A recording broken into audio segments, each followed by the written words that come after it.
In this video, we will be finding the area between two curves. Let's take a look at this example. How can we find the shaded area between these two curves? Our top curve, this downward facing parabola, is f of x is equal to negative 1/2 x squared plus 6. And the upward facing parabola, which is the bottom curve in this case, is g of x is equal to x squared. If we take the area under the top curve, so all of this area under here, all the area under the top curve from the x-axis to this top curve, and then we subtract the area under the bottom curve, so if we subtract this area and this area right here, that will give us the area between the curves, or this shaded region. A way to express this using integration is the integral from a to b of f of x dx, which would be the top curve, minus the area from a to b of g of x dx, the bottom curve. That is equal to the area between f of x and g of x, from x equals a to x equals b. You should always try to sketch the curves that you're working with before you set up your integrals. You can do this manually or with a graphing calculator if it's a graphing calculator problem. Because if you can see your graph, it's going to be so much easier to develop those integrals and determine what you need to find in the first place. So let's work with this example. Calculate the area of the region enclosed by f of x is equal to negative 1/2 x squared plus 6, and g of x is equal to x squared. These functions, this is actually what we have sketched up here. So we're going to go off of this graph. If we are trying to calculate the region enclosed by these, we know that we're going to be going from x is equal to negative 2 to x is equal to positive 2, because that is where these two intersect. So we're only going from negative 2 to positive 2. This means that I'm going to take the integral from negative 2 to positive 2 of the top curve minus the bottom curve dx. The top curve is f of x. This is our top curve right here. So I will take f of x, which is negative 1/2 x squared plus 6, and then I will subtract the bottom curve. The bottom curve is g of x, or x squared, so minus x squared, and that is all dx. Now, you could write these out as two separate integrals. You could write it as a to b of f of x dx minus a to b of g of x dx, or you can just write it as a to b of f of x minus g of x dx. Either way works. Now, in this example, we're going to be working through the integral by hand because this is good practice. However, in other examples, we'll be using the graphing calculator to do so. So let's find this integral. First, I'm going to clean up what is inside right there. So this is equal to the integral from negative 2 to 2. And then we have negative 1/2 x squared minus x squared. So that's going to be negative 3/2 x squared plus 6 dx. Then I need to find the antiderivative of what's inside here. So it will be negative 3/2 times x cubed over 3 plus 6x. And we are evaluating that at negative 2 and 2. Then I'm going to cancel the 3's here, and I'm going to plug in the 2. So we have negative 2 cubed over 2 plus 6 times 2 minus, and then I'm going to plug in negative 2, minus negative 2 cubed over 2 plus 6 times negative 2. And then I just need to clean that up. So I'll go through and simplify. And when you simplify, you get 16. This means that the area of the region enclosed by these curves, so this shaded region, that's 16 square units. If you ever start getting a negative number, that's a red flag because the area between two curves should never be negative. So if you get a negative number, go check your work. What is the area of the region enclosed by y is equal to the cube root of x and y is equal to the square root of x over 2 in the first quadrant? So first I'm going to sketch this out. So here's my first quadrant over here. First, I'm going to sketch y is equal to the cube root of x. Now, something that I always want to think about, and sometimes with these easier functions, you can really just think about it. You don't have to solve it all. What is going to be the point of intersection for these? If we have y is equal to the cube root of x and y is equal to the square root of x over 2, for what value of x are those going to produce the same y value? Well, if we plug in 8, the cube root of 8 is 2, and the square root of 8 over 2 is the square root of 4, which is 2. Therefore, I know that our intersection point is going to be at 8. So at x is equal to 8, I'll have that intersection point there. And then the y value is going to be 2 up there. You can also solve this out algebraically, but with these easy functions, you can sometimes just think about it. Now I'm going to sketch the curve for y is equal to the cube root of x. I know that that's going to be passing through 1, 1, and then 8, 2. And then I need to pick some points that this one will pass through. So I think this one is going to pass through 2, because if I have 2 over 2, then that's rad 1. So it will pass through 2, 1. And then it's also going to pass through 8, 2. So I'm just trying to figure out here which curve is my top curve and which curve is my bottom curve. So now I know that this top curve is y is equal to the cube root of x, and the bottom curve is y is equal to the square root of x over 2. So now I can find the area. I can find that area between those two curves. Obviously, it's not the greatest sketch, but you don't need a super awesome sketch. You just need to be able to visualize it. So in this case, I'm going from 0 to 8. That's why it's important that we know the intersection points, because we have to know where are we going to. We're going from 0 to 8, and then the top curve is the cube root of x, or x to the power of 1/3, and then we subtract the bottom curve, which is x over 2 to the power of 1/2.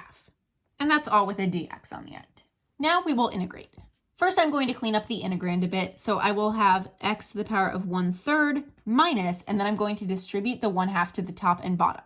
So minus x to the power of 1/2 over 2 to the power of 1/2, or just rad 2. I can just leave it as that.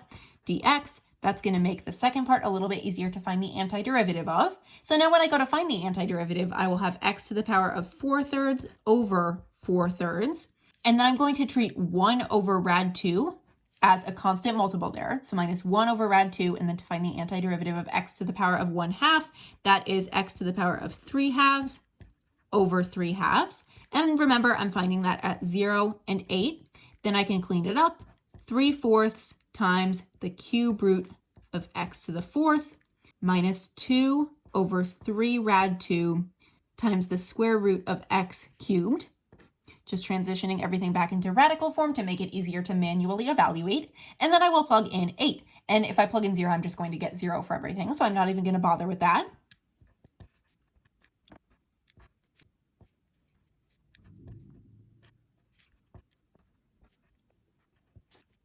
Once you do all of that algebra work, you get 4/3. And this is actually kind of complicated. So if you need to pause and take a look at how I did all of this with all the radicals and stuff, go ahead. What is the area of the region enclosed by y is equal to negative 3x squared plus 4, x is equal to negative 1, x is equal to 1, and the x-axis? So first I'm going to do my sketch. Now y is equal to negative 3x squared plus 4. I know that the y-intercept of that function is going to be at 4, and then it's going to be a downward facing parabola. So it's going to look something like that.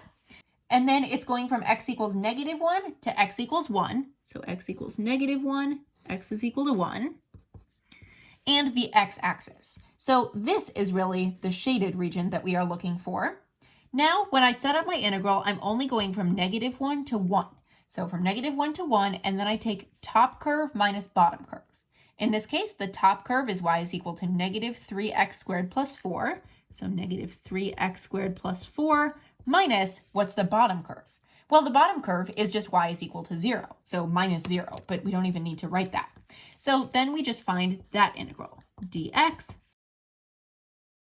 Now, this looks simple to simplify, but just make sure that you don't get these negatives mixed up, because when you have so many, it's really easy to make just a stupid mistake.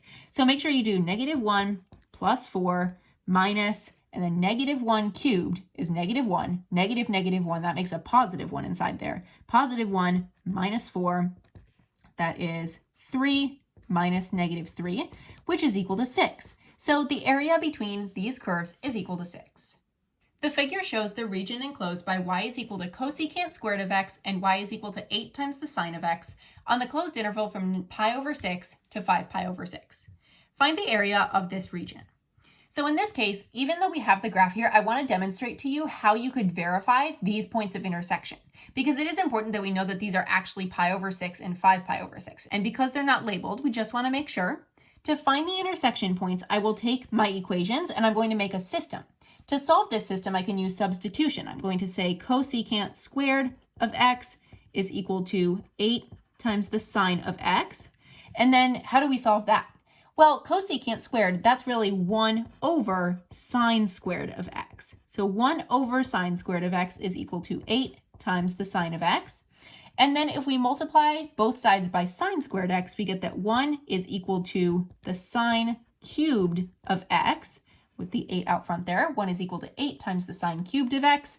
And then we get that 1/8 is equal to, and remember, sine cubed of x, that's the same thing as sine of x, all in parentheses, cubed. Now we need to take the cube root of both sides. So when I take the cube root of 1/8, that is equal to the sine of x. And then cube root of 1/8, cube root of 1 on top is 1. Cube root of 8 on the bottom is 2. So 1/2 is equal to the sine of x. Now we need to figure out what values of x are going to make the sine be 1/2. So if you need to, you can always sketch out the unit circle over here. We know that the sine of x is going to be equal to 1/2 when x is equal to pi over 6 or when x is equal to 5 pi over 6. So x can either be equal to 5 pi over 6 or x is equal to pi over 6. So now we know that these are our intersection points. Now we could also go about solving for the y coordinate, but that's not helpful to us in this case because we need only the x coordinate to determine the upper and lower limits when we do our integration. So now we're going to make our integral. The lower limit is pi over 6 and the upper limit is 5 pi over 6. And then we take top curve minus bottom curve. The top curve, this is going to be the sine curve because it's passing through 0, 0. So we have 8 sine of x, and then we subtract cosecant squared of x, and that's all dx. Now I need to evaluate this integral. And I'm actually going to break it into two separate integrals because I think that's a bit easier. And now to take the antiderivative of 8 sine of x, that will be negative 8 cosine of x. And then the antiderivative of cosecant squared of x, well, that's going to be negative cotan x. So we have negative cotan x, or plus cotan of x. And then we're evaluating that at pi over 6 and 5 pi over 6. So now we just need to plug everything in. Remember, cotan is cosine over sine. So it'll be the cosine of 5 pi over 6 over the sine of 5 pi over 6.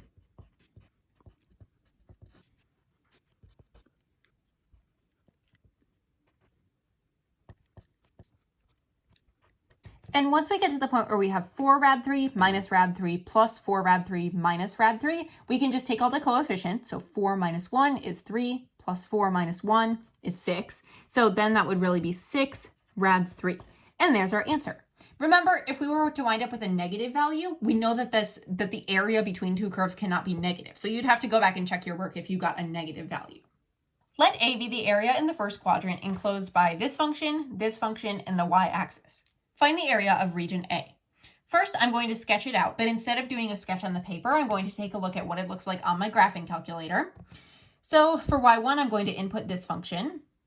And for y2, I'll input the second function. And then since I'm only looking in the first quadrant, I'm going to switch my x min to be -1, and then my x max, I'll go up to 10. Same for the y, -1 to 10. And then I can't quite see where these are intersecting, so I'm going to have to zoom my window out a little bit. I'll go from -1 to 20 and -1 to 20 for x and y. Okay, so now I can see my intersection, and I want to find that actual point. So I will calculate the intersection. There's my top curve, there's my bottom curve, and it says the intersection is at x is equal to 15.460959. Now I'm going to hang on to a lot of decimals here because I'm not done with my problem yet. I can also see that this function is the top curve, and then my cosine is the bottom curve, because the cosine one, that's the wiggly one down here, that's the cosine one. So I'm just going to label this one as bottom, this one as top. And then when I go to write my integral, since we're going from the y-axis, which is x being 0, I'm going from 0 to the point of intersection, which we just found is 15.460959. And then I will do top minus bottom. So top is -3 times the natural log of 0.04x. Bottom, subtracting the bottom, is cosine of rad 7x plus 2. And make sure you subtract that entire function with a dx out at the front. Now I can plug this integral into my calculator. If you are on a free response question, it's also a good idea to specify, like, how did you get this number? What is this number? So right below, I'm just going to write this number is the intersection of this curve and this curve. Now I'm going to grab the graphing calculator, and I will be able to plug in this integral. That's going to be much, much easier to evaluate than manually. So math 9, going from 0 to 15.460959. Taking my top curve minus bottom curve. Again, make sure that you put parentheses when you do minus that entire cosine function. And there's my area, 40.662. Let's take a look at another situation. How can we find the shaded area between these two curves? We have f of y is equal to the square root of 5y, and g of y is equal to y. So notice that we're now being given f of y and g of y instead of f of x and g of x. This means that instead of integrating with respect to x, which would be finding the area between the curve and the x-axis, we will be integrating with respect to y, which means finding the area between the curve and the y-axis. So this is a little bit different. We're going to be going from 0 to 5 in this situation, but we're going to be marking it along the y-axis. And then if we were to find the area from here to this curve, all along here, and then we take away the area from the line to the y-axis, we're going to be left with the area between these two curves. Integrating with respect to y is a little bit of a new concept, so we're going to go over a few examples. Here's the general rule. The area from the y-axis to the right curve, so in this case, the curve is the right curve, minus the area from the y-axis to the left curve, the line is the left curve in this case, is equal to the area between those curves. So if we look at that in terms of integrals, integral from a to b of f of y dy, notice that we have these dy's instead of dx's, minus the integral from a to b of g of y dy is equal to the area between f of y and g of y from y equals a to y equals b. So let's go through this example and find this area using calculus. Calculate the area of the region enclosed by f of y is equal to rad 5y and g of y is equal to y. So we already have our sketch here. This is going to be f of y is equal to the square root of 5y, and we know that we're going from 0 to 5. Now it's very, very important that you look along the y-axis to determine this, because now when we're integrating with respect to y, you have to have it going along the y-axis. When we were integrating with respect to x, we would be going like from 0 to 4, from 0 to 10 or something, but now we have to look along the y-axis. We're going from 0 to 5, so we have that integral from 0 to 5, and then we do the right curve minus the left curve. So rad 5y minus y, and that's all dy. Make sure that you write a dy and not a dx. If you have y's in here, you must have a dy at the end. Now we will integrate. So notice that I rewrote this as rad 5 times y to the power of 1/2 because I want to make sure that I am able to use the power rule.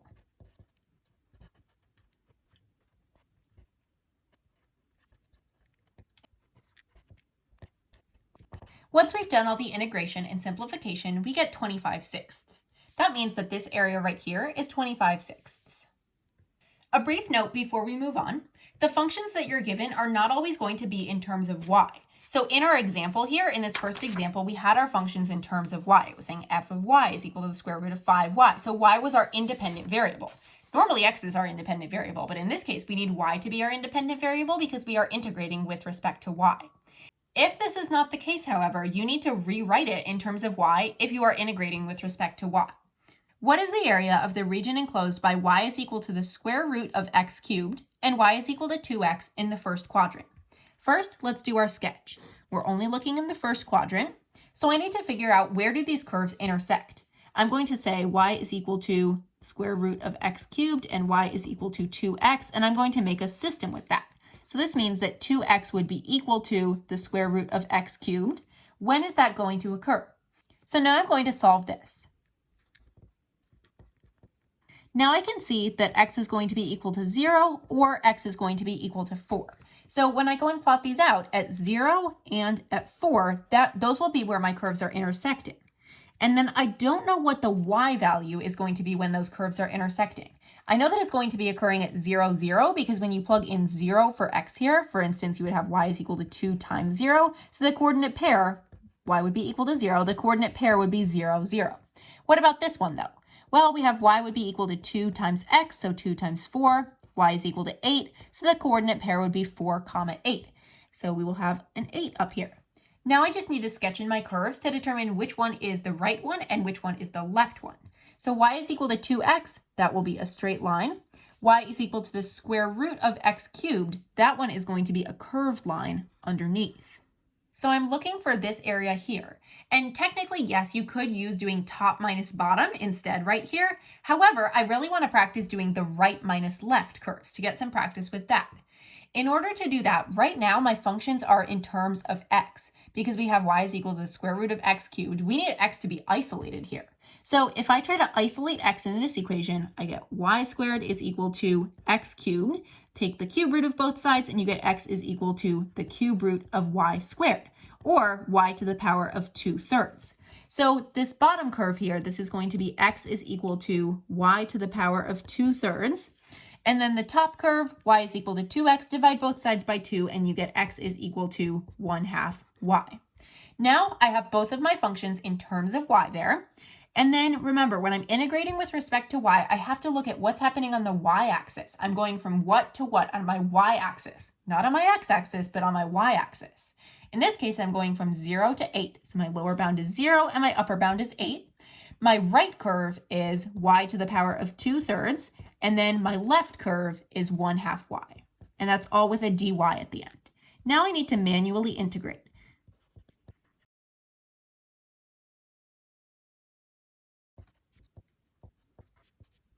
When you solve that integral, you get 3 1/5. This means that that area right there is 3 1/5. The figure below shows region R, the region enclosed by y squared plus x is equal to 6 and y minus x squared is equal to 3/2. Find the area of region R. In this case, we will have to use our right minus left because we can't do top minus bottom because we see that there's a discrepancy in the curve that we would be using there.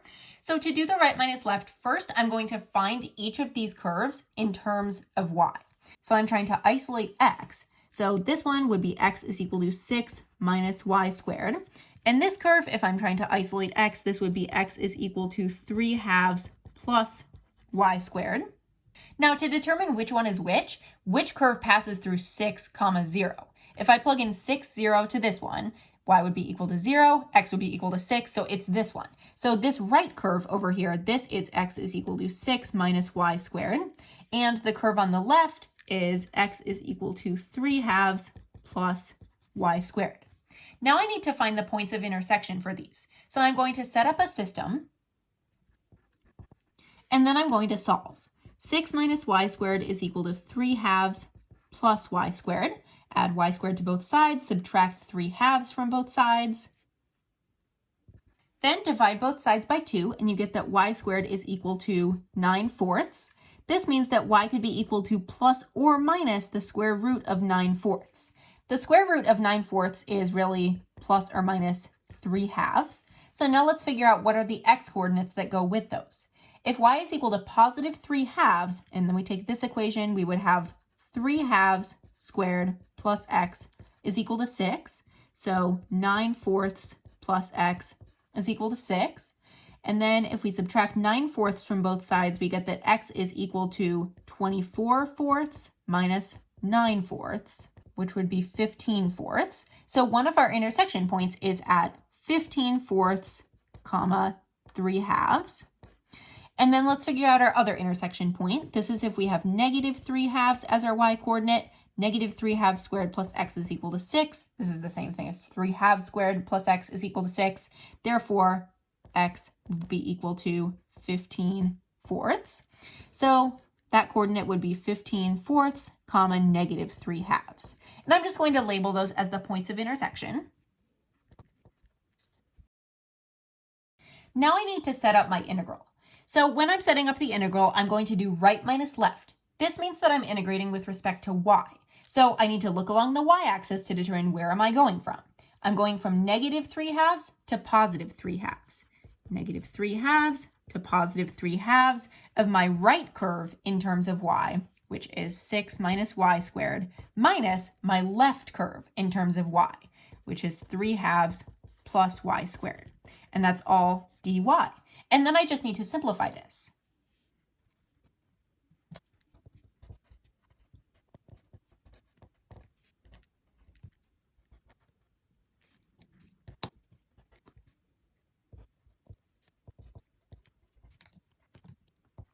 After all that simplifying, you get 9. This means that the area of region R is equal to 9.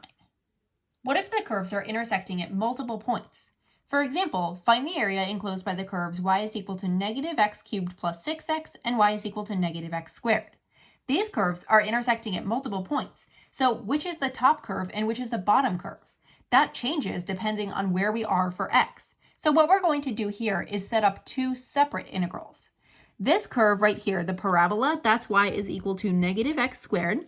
And this cubic, this is equal to y equals negative x cubed plus 6x. So first I'm going to set up my integral from here to here. Now I know that this is going to be going from, because we're on the x-axis, we're going from -2 to 0. My top curve is the parabola, so I have negative x squared, and then I subtract my bottom curve, which is negative x cubed plus 6x, and I have a dx. Then I need to add the area from 0 to 3. 0 to 3, and now my top curve is negative x cubed plus 6x, and then I subtract my bottom curve, which is now negative x squared. Now I evaluate both of these.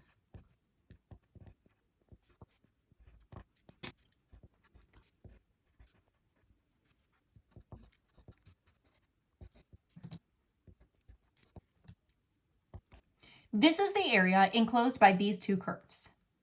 Find the area enclosed by y is equal to 3x squared minus 9x and y is equal to negative 3x from x equals 0 to x equals 3.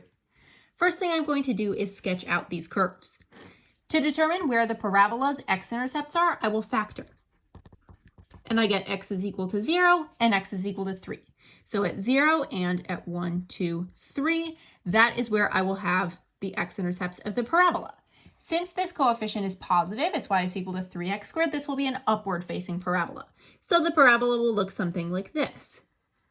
Now I'm only trying to find the area from x is equal to 0 to x is equal to 3. So I will mark that on here. And then I also need to have the line y is equal to negative 3x squared. And then since we see that these curves are intersecting here, I'm going to need to create a system where I have y is equal to 3x squared minus 9x and y is equal to negative 3x, and I need to solve that system to find the point of intersection. So I will say 3x squared minus 9x is equal to negative 3x. This means that 3x squared minus 6x is equal to 0, and then factor.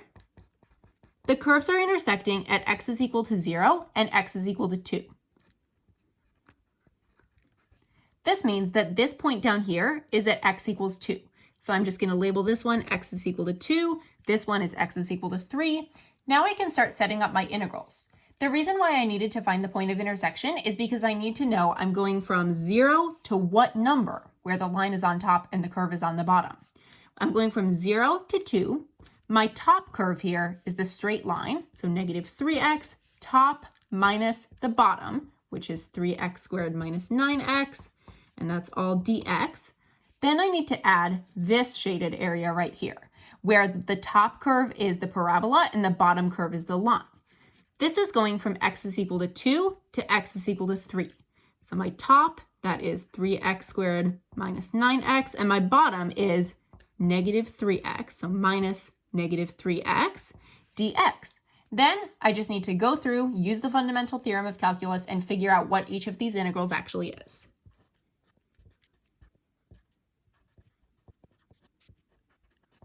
When you're dealing with this kind of a problem, make sure that you put brackets on both sides here so that you're clear where am I doing the 2 and the 0 and where am I doing the 3 and the 2.